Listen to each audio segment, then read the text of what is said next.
gregos entre os que tinham subido a Jerusalém para adorar durante a festa. Aproximaram-se de Filipe, que era de Betsaida, a Galileia, e disseram: Senhor, gostaríamos de ver Jesus. Filipe combinou com André e os dois foram falar com Jesus. Jesus respondeu-lhes: chegou a hora em que o Filho do Homem vai ser glorificado. Verdade, verdade vos digo, se o grão de trigo que cai na terra não morre, ele continua só, um grão de trigo. Mas se morre, então produz muito fruto. Quem se apega à sua vida, perde-a. Mas quem faz pouca conta de sua vida neste mundo, conservá-la para a vida eterna. Se alguém me quer seguir, siga-me, e onde eu estou estará também o meu servo. Se alguém me serve, meu Pai o honrará. Agora sinto-me angustiado, e que direi: Pai, livra-me desta hora. Mas foi precisamente para esta hora que eu vim. Pai, glorifica o teu nome. Então veio uma voz do céu: eu glorifiquei, eu glorificarei de novo. A multidão que estava e ouviu dizia que tinha sido um trovão. Outros afirmavam: foi um anjo que falou com ele. Jesus respondeu e disse: essa voz que ouvistes não foi por causa de mim, mas por causa de vós. É agora o julgamento deste mundo. Agora o chefe deste mundo vai ser expulso. E eu, quando for elevado da terra, atrairei todos a mim. Jesus falava assim para indicar de que morte iria morrer. Palavra da salvação. Glória a vós, Senhor.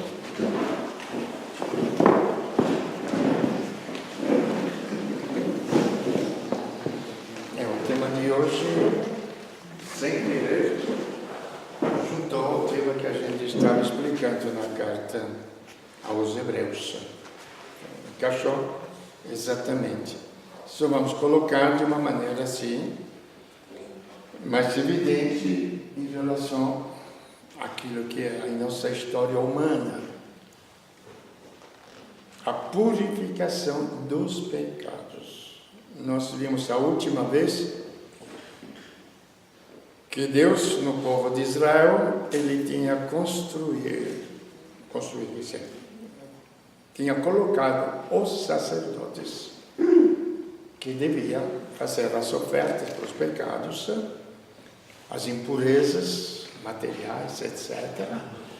E Nossa Senhora também, como deu à luz, precisava se purificar das regras. É assim a vida. As impurezas até físicas tinha que oferecer uma oferta ao templo quando levou Jesus. E ainda permanece isto, né? E para vocês compreenderem por que estou insistindo nisso, para compreender que religião é coisa muito séria. Muito, muito séria. Não é um simples sentimentalismo, não. Porque faz parte da nossa mentalidade, maneira de ver a vida. Já colocamos as bases. O que é religião? Aquilo que é capaz de fazer de um morto uma pessoa viva. Tem a oração de São Francisco lá no canto? Consegue achar rapidinho? É? Quando São Francisco pede a Deus de fazê-lo instrumento da sua paz, não é? Se acha rapidinho? Não, é só ler para...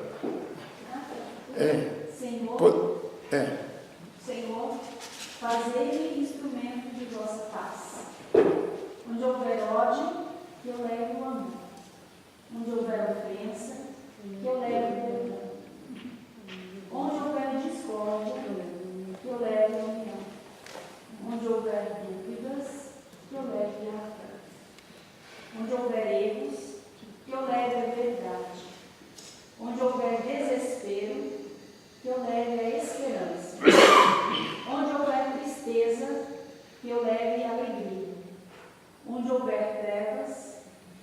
leve a luz. Ó Mestre, fazei que eu procure mais consolar e ser consolado. Bom, vocês compreenderam bem, na nossa dimensão humana, o que é passar da morte para a vida. Uma religião que não consegue fazer isto, mesmo que realize todos os milagres do mundo, de ressuscitar os mortos, de devolver saúde, de criar uma economia estável, de dar o pão para todo mundo, não é isto. Não é religião, por incrível que pareça. Por incrível que pareça. Porque a religião atinge o íntimo do nosso ser, atinge a nossa inteligência e atinge os nossos afetos. E quem é capaz de fazer isto no mundo? Esta é a pergunta. Então, os sacerdotes no Antigo Testamento, que faziam? Ofereciam os holocaustos no templo, o próprio Deus tinha organizado isto, e outros povos fazem isto, gente. Esse é um sentimento universal, nós temos que enfiar na cabeça isto, que a religião não inventou, não é o cristianismo, como a gente escuta, as 3 grandes religiões, o judaísmo, não existe. Esses são sistemas humanos. Quando nós falamos de islamismo, é sistema humano. Cristianismo é sistema humano, também cristianismo, como formulações religiosas. Judaísmo é sistema humano.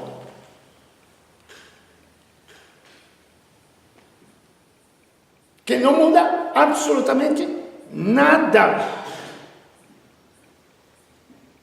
Absolutamente nada. Ontem vi na televisão que o Papa foi a Nápoles e falou, claro, quem se corrompe, quem corrompe, não é cristão. A primeira vez que eu ouço isso.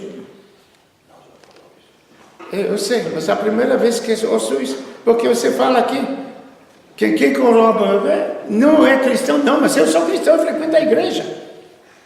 Ou não é assim, claro, não é assim que a gente pensa. Eu frequento a igreja, eu dou até o dízimo, então eu sou cristão. Quem corrompe, quem se corrompe, não é cristão, porque o seu coração não é cristão. E você pode fazer todas as leis anticorrupção que quiser, a corrupção não vai acabar.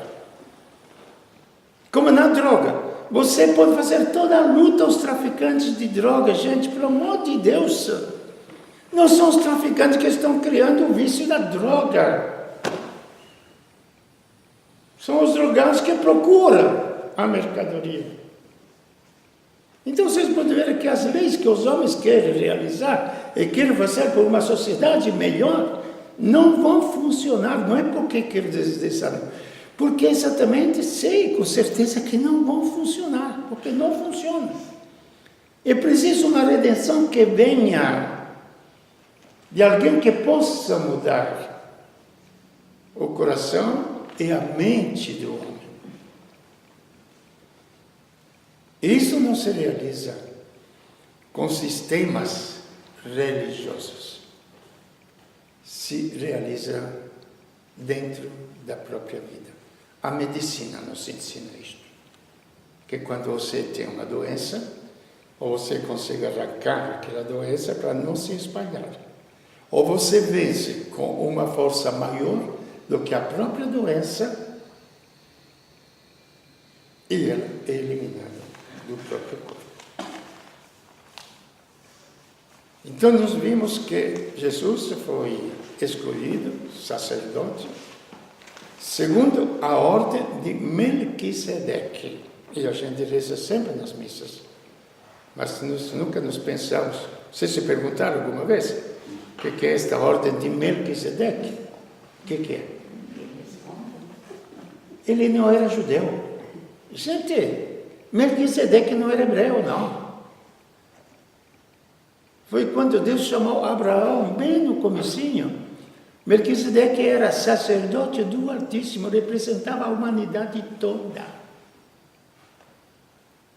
Era o símbolo de Cristo, que seria representante não do povo judeu, mas da humanidade toda. Por isso que encaixou hoje, exatamente. Os gregos, quem eram? Eram os judeus de cultura grega que estavam ou em Alexandria, no Egito, ou estavam fora da Judeia. Por isso não conheciam Jesus, porque estava de fora. Então queria ver Jesus. E Jesus respondeu a Filipe, falou, escuta, chegou a hora em que o Filho do Homem será elevado. Então não precisa eles me conhecer, o universo inteiro vai me conhecer.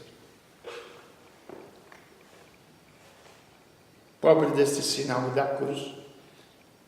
Está todo um mistério de redenção. E nós usamos a cruz por um monte de besteirame por aí, não? Como símbolo. Por que não usa a forca como símbolo, o pessoal? Não, eu sempre me perguntei. Porque a cruz era condenação à morte. Mas é o mistério da cruz que está lá. É que ficou assim na humanidade. Então, esse sacerdote acabava com o sacerdócio antigo que, repito, o próprio Deus tinha instituído no povo. E ele instituiu, como disse a carta aos Hebreus, não foi com juramento. Eu juro que tu permanecerás sacerdote para sempre. Não. Simplesmente disse a Moisés, institui, Arão escolhe para ser sacerdote e fazer as funções do templo.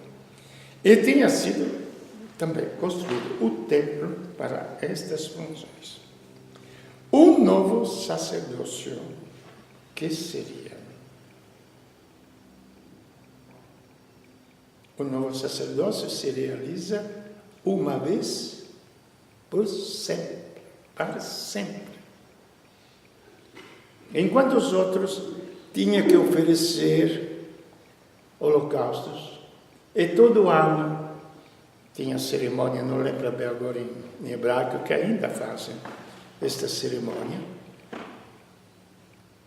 que se lembra os pecados. Aí eles também matavam os animais, esganavam, vamos usar esta palavra, os animais, tiravam o sangue, que o sangue é símbolo, sinal de vida. Por isso que os judeus não comem carnes sufocadas, porque o sangue está dentro, porque não pode comer a vida. Os muçulmanos pegaram dos judeus a mesma coisa. Então veja que é toda uma tradição, toda uma coisa antiga que vai. Então com sangue eles aspergiam os utensílios, as coisas, e se tornavam sagrados. Por isso, que Cristo disse, ou seja, já está no Antigo Testamento, e ele repetiu: ó Deus, os holocaustos não te agradaram mais, não serviram mais nem bois, nem ovelhas. Tu me deste um corpo, prestemos atenção a isto, tu me deste um corpo.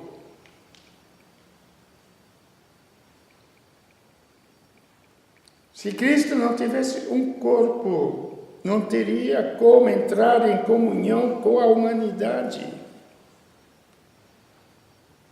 Tu me deste um corpo. Por isso eu disse: eis-me aqui, ó Deus, para realizar.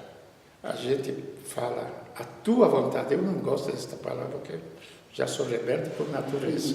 Mas a vontade, parece que Deus se impõe que tem que fazer isso. Não é. Tu me deste um corpo, eu venho aqui, ó Deus, para realizar não o meu desígnio. Que o meu desígnio é fugir longe desta angústia, longe da morte. Mas é preciso isso. Esse é o grande mistério da cruz. É preciso isto para a redenção da humanidade. Então vim, ó Deus, para fazer a tua vontade, para realizar o teu desígnio. Qualquer empregado, gente, trabalha para ganhar o seu salário, não é? E faz o que o patrão manda, porque ele quer o salário para sustentar a sua família.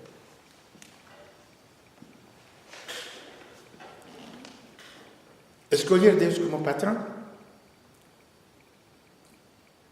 foi o que Deus se apresentou a Francisco quando ele estava queria ser, na sua busca da verdade, queria ser cavalheiro. E se colocou a serviço do general Walter de Brienne para ir lá no Oriente. E Spoleto, a 40 quilômetros de Assis, à noite Deus lhe apareceu, Cristo apareceu, Francisco, o que é melhor? Servir o servo ou o patrão? Está na cara.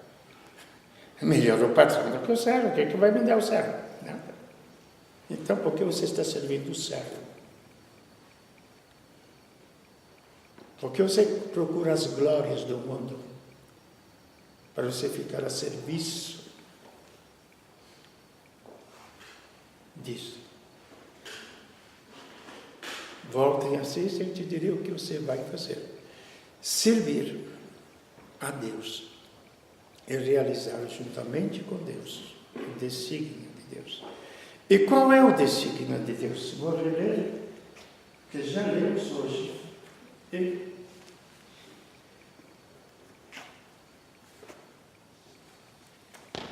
A humanidade nova do sacerdócio de Cristo.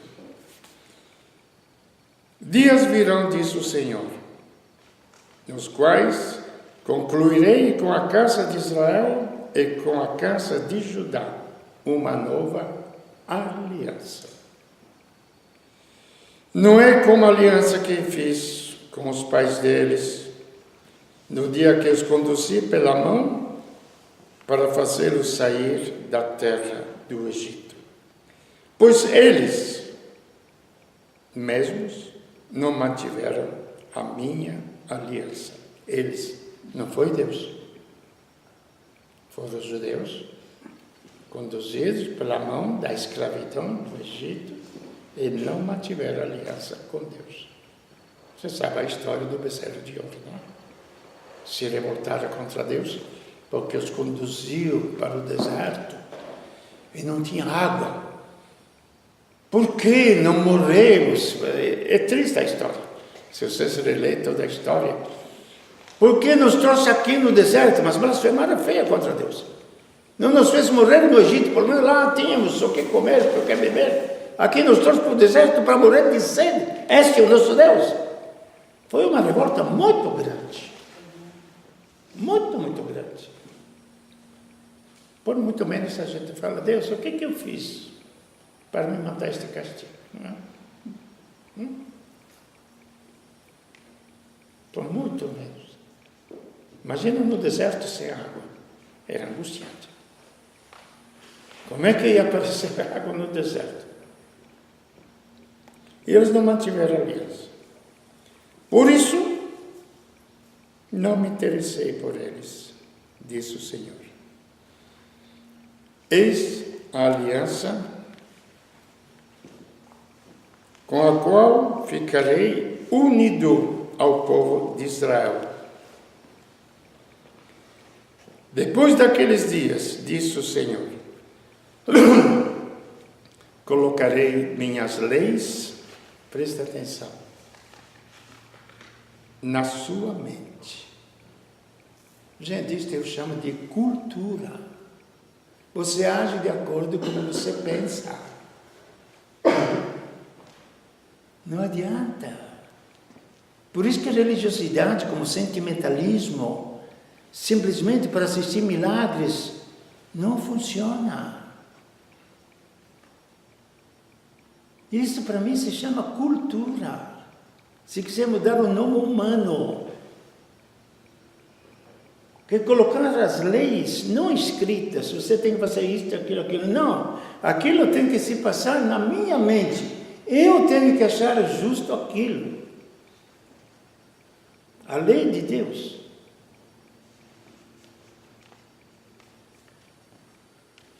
Para você ter uma ideia, por exemplo, eu estou ouvindo um comentarista político na Rede Vida. Pacote agora das leis anticorrupção, não é? Com isso o povo acha que vai melhorar o Brasil. E a política não, tá? O comentarista dizia, para que complicar as coisas quando era tão simples? Nos mandamentos está escrito, não roubarás.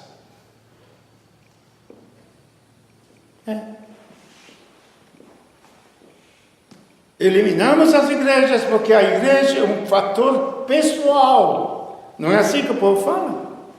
É um sentimentalismo pessoal. Não tem nada a ver com a sociedade. Não tem nada a ver com a humanidade.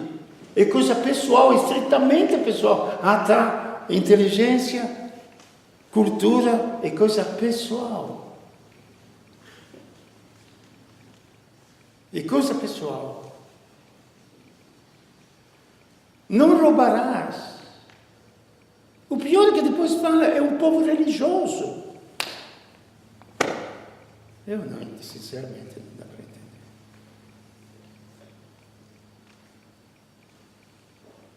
Colocarei as minhas leis na sua mente, e assim escreverei no seu coração.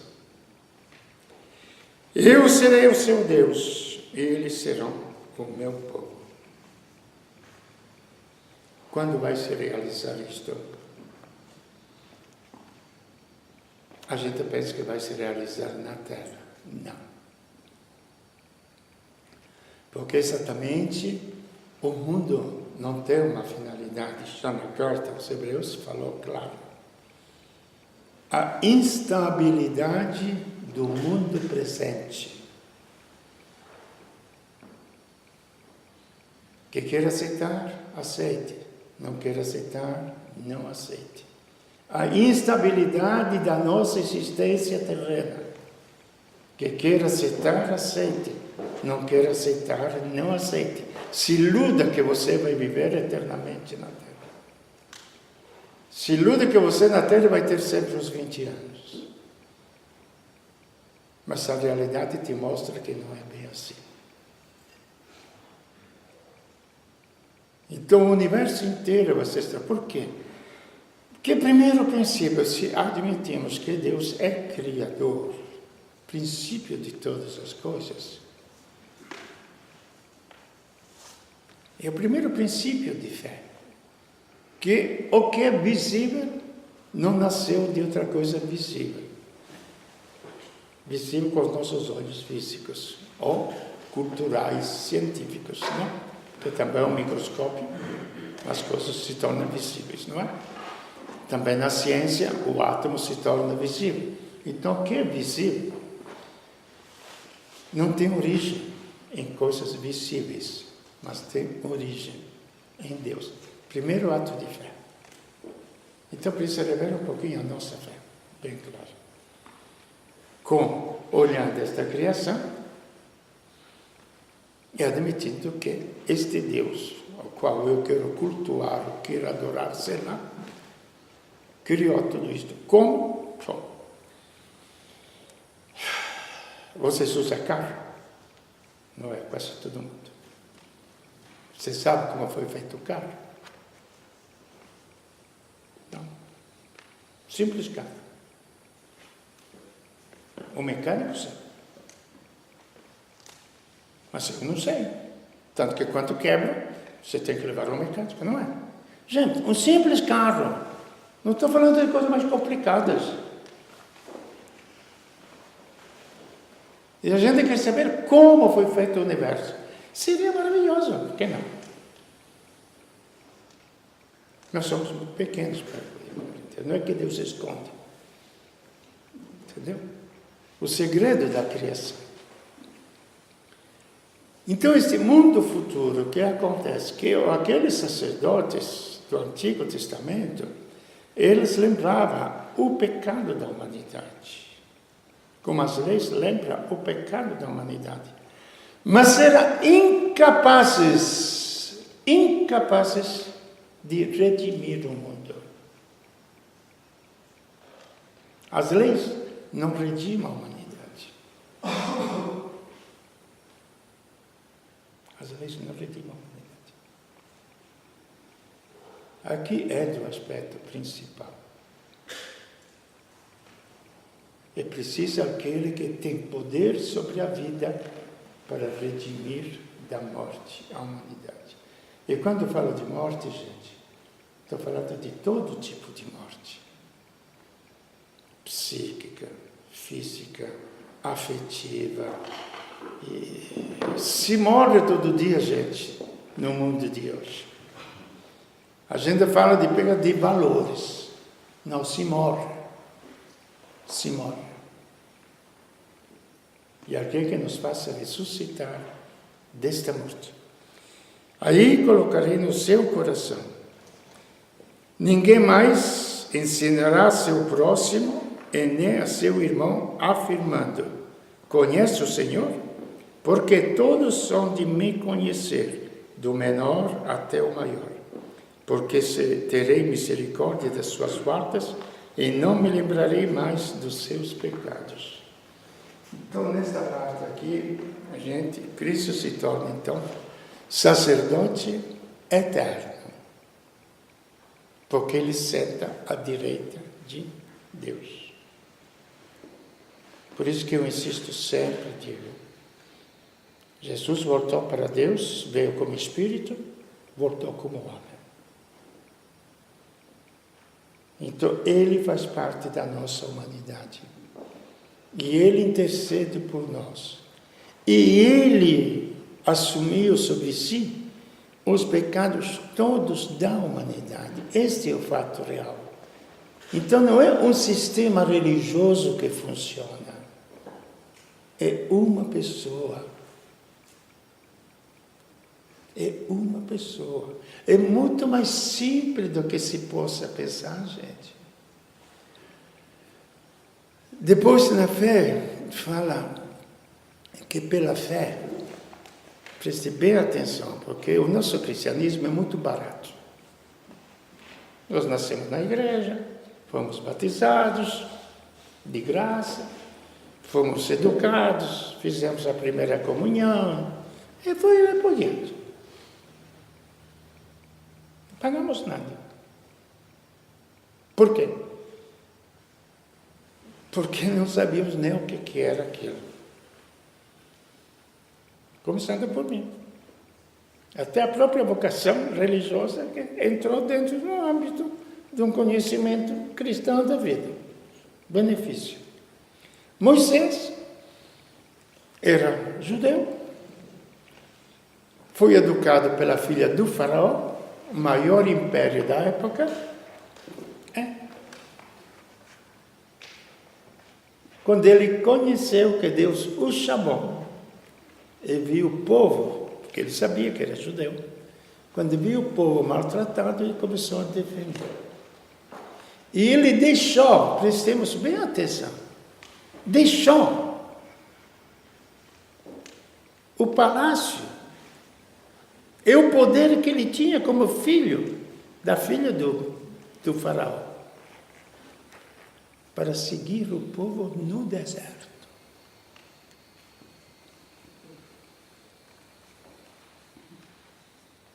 Porque considerou que Cristo valia mais do que todas as riquezas do império do Egito. Por muito menos, a gente se nega a ser cristão, não é? É porque nós não conhecemos a Cristo. Não conhecemos a riqueza que Ele nos dá. E porque, gente, mais uma vez, pela nossa ignorância, não pela nossa maldade, mas pela nossa ignorância, sim, que é pior pecado do que a própria maldade, para mim. Nós, quando procuramos a igreja, na maioria das vezes não procuramos Deus, nós procuramos os favores de Deus, as bênçãos de Deus. Não Deus. É totalmente diferente. E é por isso que as bênçãos de Deus são comuns a todos os homens. Aquilo que nós procuramos em Deus, muita gente adquire através do dinheiro, adquire através da malandragem, adquire através do poder.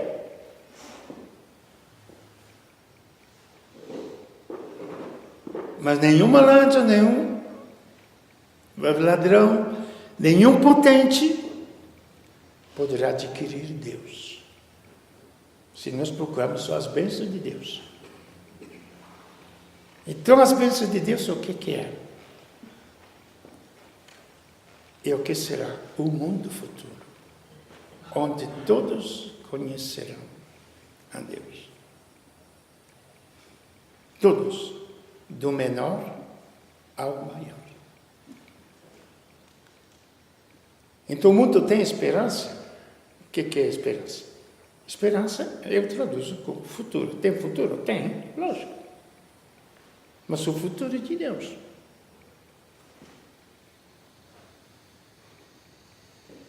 Não o futuro dos homens assim, por mais perfeito que seja o mundo sobre a terra, ainda é nada em comparação com aquilo que nos espera em Deus. Mesmo que não tivesse gente, nem doenças, preste bem atenção, não estou exagerando. Tem coisas que eu não conseguiria nem falar para vocês, porque estou falando isso. Mesmo que o mundo estivesse sem doença, mesmo que pudéssemos viver 200, 300 anos sobre a terra, com toda a saúde, mesmo que tivéssemos todos os bens da terra à nossa disposição, tivéssemos os governos mais perfeitos do mundo. Gente, isto não é nada em comparação com aquilo que nos espera em Deus.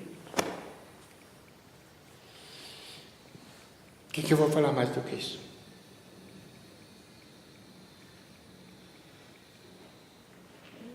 Esta é a finalidade do ser humano.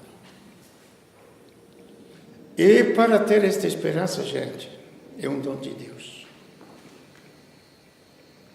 Não é simples cultura humana, nem cultura religiosa. Isto só vem pelo dom de Deus.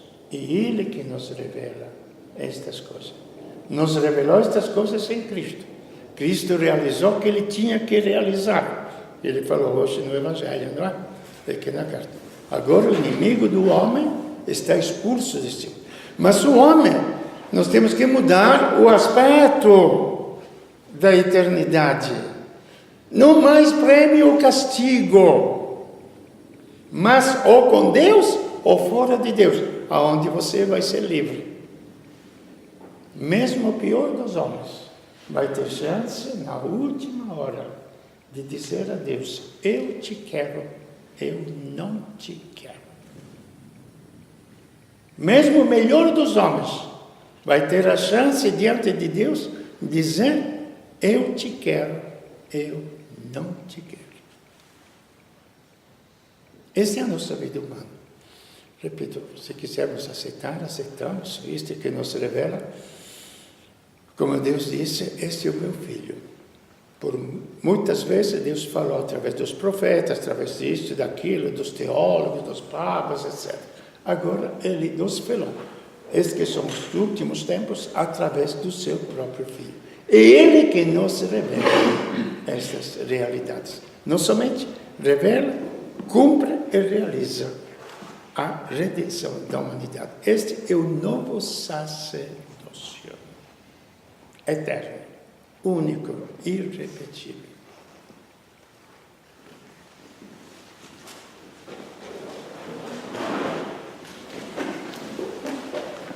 Creio em Deus Pai,